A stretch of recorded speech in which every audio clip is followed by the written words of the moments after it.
It's Friday afternoon and a customer is about to check out of your gun store. The background check is done, everything's in order, and they pull out their phone and they say, "Can I Venmo you?"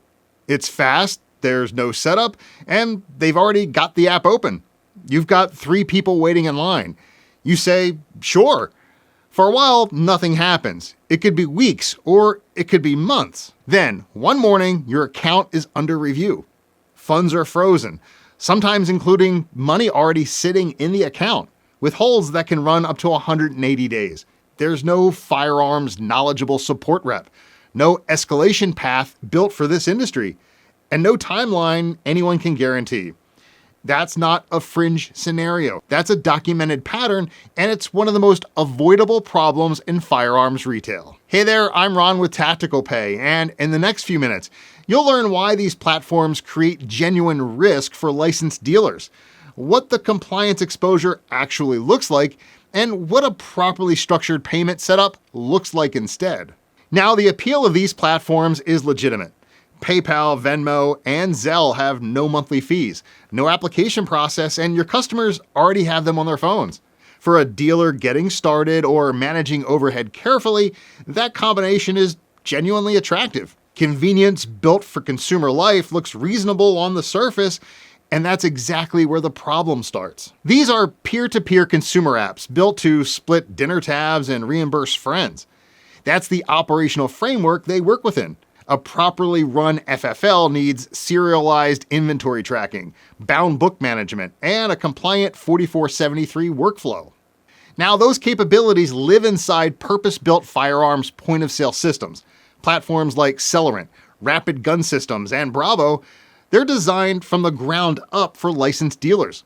Consumer payment apps don't connect to your POS, and they have no compliance architecture, and they have no framework for understanding what you sell or what your obligations are as a licensee. So it's time to talk terms of service, because this is where things on these platforms, well, they get tricky. All 3 platforms explicitly prohibit firearms-related transactions.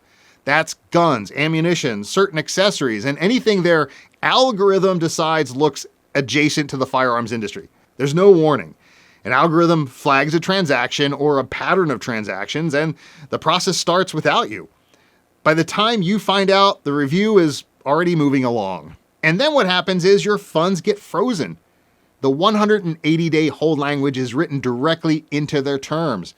And through all of it, guess what? You're working with general customer support, representatives with no background in how a licensed firearms dealer operates. Meanwhile, your gun show is still on the calendar. Transfers keep coming in and the business keeps moving, all while you're rebuilding your payment setup from the worst possible position. And then there's also a compliance dimension that goes well beyond the frozen account. Consumer apps generate payment records that may not align with your FFL documentation.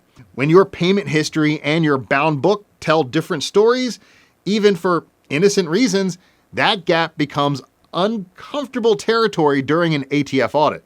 The risk extends well past losing a payment platform. So, the right setup starts with a firearm-specific POS, serialized tracking, bound book integration, a 4473 workflow, and compliance infrastructure built for how FFLs actually operate, paired with a firearms-friendly merchant account underwritten by banks that have already approved firearms and ammunition sales, with support who understand this industry.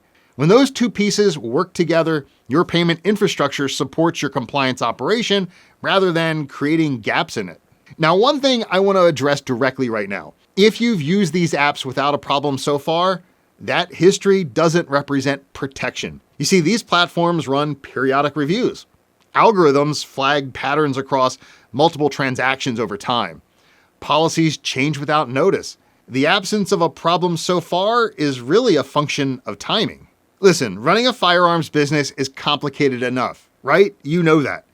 But the right POS and the right processor should be stable infrastructure for you to build on.